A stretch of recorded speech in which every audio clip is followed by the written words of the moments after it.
안녕하세요. 오늘은 지구의 나이, 또 생명의 역사. 정말 흥미로운 주제를 좀 깊이 퍼고들어 보려고 합니다. 보내주신 자료들을 보니까요. 뭐랄까, 지구가 생각보다 젊다고 보는 시각도 있고, 또 수십억 년의 긴 시간을 말하는 과학적 설명, 그리고 시간을 재는 좀 기술적인 내용까지 정말 다양하더라고요. 네, 이번 시간에는 이 자료들 속에서 각 관점의 핵심 주장, 또 근거가 뭔지, 특히 지구 나이 측정 방법들이랑 그 논쟁점들 있잖아요. 그리고 생명의 다양성을 설명하는 진화론, 또 거기에 대한 반론들까지 좀 명확하게 정리해 보겠습니다. 자, 여러분 준비되셨나요? 그럼 한번 본격적으로 시작해 보죠. 음. 가장 먼저 던져볼 질문은 이거겠죠. 우리가 사는 이 지구 도대체 얼마나 오래된 걸까요? 자료들을 보면 여기서부터 확 갈리더라고요. 하나는 현재 과학계에서 일반적으로 받아들이는 거, 약 45억 년. 어마어마한 시간이죠. 네, 맞습니다. 그리고 다른 하나는 특정 종교적인 해석에 기반한 주장인데요.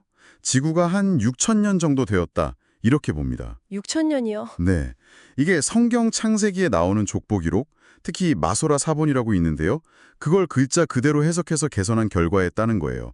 제임스 어셔 대주교나 플로이드 존스 같은 분들이 이런 계산을 내놨고요. 그리고 일부 고대 문명 기록에서도 좀 비슷한 연대가 나온다, 이런 주장도 같이 있더라고요. 와, 45억 년이랑 6천 년이라니. 이 차이가 정말 엄청나네요. 네, 그렇죠. 정말 극명하게 갈리죠. 그렇다면 과학자들은 이 과거의 시간을 어떻게 알아내는 걸까요? 제일 유명한 게 그거잖아요. 방사성 탄소연대 측정법 14시. 네, 맞아요. 14시. 그건 반감기가 한 5,730년 정도 되거든요. 그래서 생명체 유해 안에 남아있는 14시 양을 재서 대략 한 5만 년, 그 정도 안쪽의 연대를 잴 때 주로 써요. 근데 여기에는 좀 중요한 가정이 몇 개 필요해요. 가정이요? 어떤 가정이요? 예를 들면 과거 대기 중에 있던 14시 비율이 지금이랑 같다. 그리고 생물이 죽고 나서는 외부에서 탄소가 더 들어오지 않고 14시만 일정하게 줄어들었다. 뭐 이런 거죠. 그 가정들이 깨지면 결과가 달라질 수도 있겠군요. 바로 그겁니다. 만약에 과거 14시 비율이 달랐거나 아니면 시료가 뭐 다른 걸로 오염됐다면 우리가 계산한 연대가 실제 시간이랑 완전히 틀어질 수 있는 거죠. 그래서 이 지점에서 연대 측정의 정확성, 신뢰도 이걸 두고 논쟁이 생기는 거고요. 그래서 보품 측정된 방사성 탄소 연대는 다른 지표, 예를 들어 나이테 같은 걸로 실제 달력 연도로 이렇게 보정하는 과정을 거칩니다. 그렇군요. 자료 보니까 토기 같은 거 측정할 때 쓰는 열발광 TL이나 뭐 광역이 루미넨선스, OSL 이런 다른 방법들도 있던데요. 네, 맞아요. 그 방법들은 톡이나 퇴적물 안에 있는 광물 알갱이들이 마지막으로 햇빛이나 열을 받은 다음에 흡수한 자연 방사선 에너지를 재는 거예요. 그걸로 연대를 알아내는 거죠. 한편 그 젊은 지구론 쪽 자료를 보면요. 이런 방사성 동위원소 연대 측정법의 아주 기본적인 가정 자체에 의문을 제기해요. 기본 가정이요? 예를 들면 어떤 그러니까 항사성 붕괴 속도가 정말 항상 일정했냐 이런 거죠. 대신 다른 증거들을 내세우기도 하는데요. 예를 들어서 암석, 지르콘 같은 거 안에 헬륨 함량이 생각보다 높아서 이게 빨리 빠져나갈 시간이 없었다는 거 아니냐, 이런 주장. 또는 지구 자기장이 측정된 기록을 보면 비교적 빨리 약해져 왔으니까 지구가 그렇게 오래될 수 없다, 이런 해석을 근거로 들기도 하고요. 지구 나이만큼이나 또 뜨거운 게 이 생명의 다양성 문제잖아요. 진화론. 생명체가 공통 조상에서부터 오랜 시간에 걸쳐 변화해 왔다는 과학 이론이죠. 여기서 이론이라는 말이 일상에서 쓰는 추측이랑은 다르다는 거 다시 한번 짚고 넘어가면 좋겠네요. 네, 아주 중요한 지적입니다. 과학에서 이론은 수많은 증거로 뒷받침되는 아주 강력한 설명 체계죠. 진화의 핵심 과정을 보면 크게 두 가지로 볼 수 있어요. 먼저 유전자의 무작위적인 변화, 즉 돌연변이가 생기고 그 결과 나타나는 다양한 특징들 중에서 환경에 더 잘 맞는 특징을 가진 개체가 살아남아서 자손을 더 많이 남기는 과정. 이게 바로 자연 선택이죠. 무작위적인 변화와 비무작위적인 선택의 조합이군요. 그렇죠. 그리고 중요한 건 진화가 꼭 진보나 더 복잡해지는 것만을 의미하진 않는다는 거예요. 어떤 때는 그냥 생존에 충분히 좋은 수준에서 멈추기도 하고요.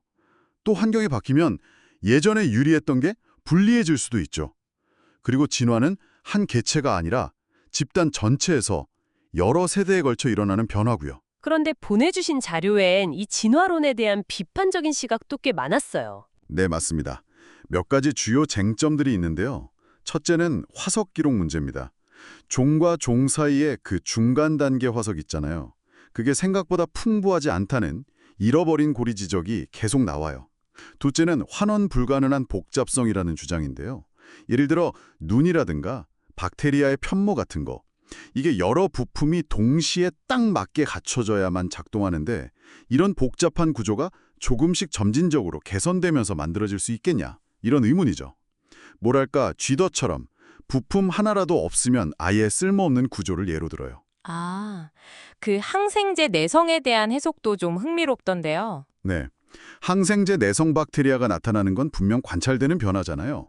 근데 이게 완전히 새로운 유전 정보가 짠 하고 만들어진 결과라기보다는 어쩌면 기존 유전 정보가 일부 손실되거나 변형되면서 특정 환경, 즉 항생제가 있는 환경에 그냥 적응한 결과일 수 있다는 거예요. 새로운 정보 생성이 아니라 기존 정보의 변화나 손실일 수 있다. 네, 그런 해석이죠. 그 다른 환경에서는 오히려 좀 불리할 수도 있는 그런 변화라는 거고요.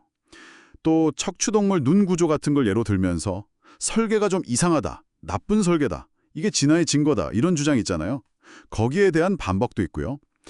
그리고 공생관계, 산호랑 조류라든가 포유류랑 장내 미생물처럼 여러 종이 아주 긴밀하게 상호작용하는 걸 보면 이게 개별적인 진화보다는 뭔가 큰 그림의 설계를 보여주는 거 아니냐 이런 주장도 제시됐어요. 듣고 보니 정말 첨예하게 대립하는군요. 네, 이런 논쟁들을 좀 깊이 들여다보면요. 결국 진화라는 단어를 어떻게 정의하느냐, 또 어떤 증거를 어떻게 해석할 거냐, 그리고 과학적 설명과 종교적 신념의 관계를 어떻게 볼 것이냐, 이런 아주 근본적인 시각 차이가 그 밑에 깔려 있다는 걸 알 수 있어요. 오늘 저희가 지구의 나이와 생명의 역사에 대해서 정말 다른 두 가지 이야기를 들어봤습니다. 하나는 수십억 년이라는 시간과 자연 선택을 바탕으로 한 과학적 설명, 다른 하나는 수천 년이라는 시간과 어떤 특별한 창조를 바탕으로 한 종교적 해석. 같은 세상을 보면서도 어떤 틀로 보느냐에 따라서 이렇게나 다른 결론이 나올 수 있다는 점이 참 인상 깊었습니다. 네, 그렇죠. 그리고 한 가지 덧붙이자면요. 흥미로운 점은 과학적인 모델이 계속 새로운 발견으로 수정되고 발전하잖아요. 예를 들어 예전엔 흔적기관이라고 생각했던 것들의 기능이 나중에 밝혀지기도 하고요.